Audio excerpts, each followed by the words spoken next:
Il est 7h54, c'est l'heure du Zoom Éco, Nikos Aliagas avec Axel de Tarlet. La bataille du Ricard a commencé. Un fonds financier américain attaque Pernod Ricard et ça pourrait mal finir pour notre géant mondial des alcools, Axel. Bien oui, parce que Pernod Ricard, c'est le numéro 2 mondial des alcools, derrière un groupe anglais. Pernod Ricard, c'est une ribambelle de marques qu'on ne soupçonne pas. C'est la vodka Absolute, c'est Chivas, c'est Ballantine, c'est le cognac Martell. Bon, ce sont plein de champagne, Moum, Perrier-Jouët et évidemment le Ricard. Vous savez qu'en bourse, Pernod Ricard pèse 3 fois plus que Carrefour ou Michelin.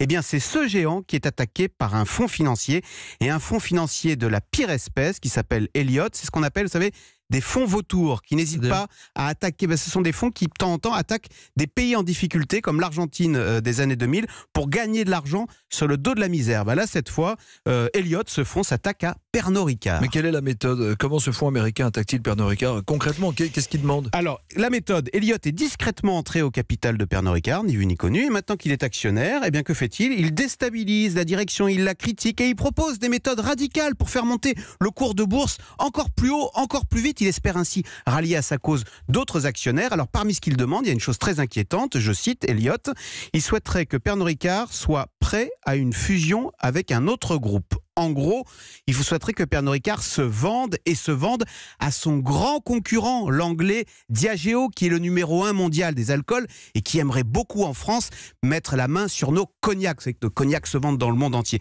Donc vous voyez, c'est presque devenu une cause nationale, parce qu'en fait, l'histoire dans l'histoire, c'est qu'on se demande si ce fonds américain Elliott ne travaille pas en sous-main pour le géant anglais Diageo. C'est un putsch, quoi. Voilà, vous l'avez compris, il faut sauver le soldat Ricard. Et hier, chez Pernod Ricard, on était très sensible au fait que le gouvernement français ait réagi par communiqué officiel avant même Pernod Ricard, dès 3 heures, pour dénoncer et critiquer officiellement les méthodes de ce fonds américain qui s'attaque donc à ce joyau national qu'est Pernod Ricard. Axel de Tarlet, sur l'échelle de 1 à 10, c'est quoi le danger?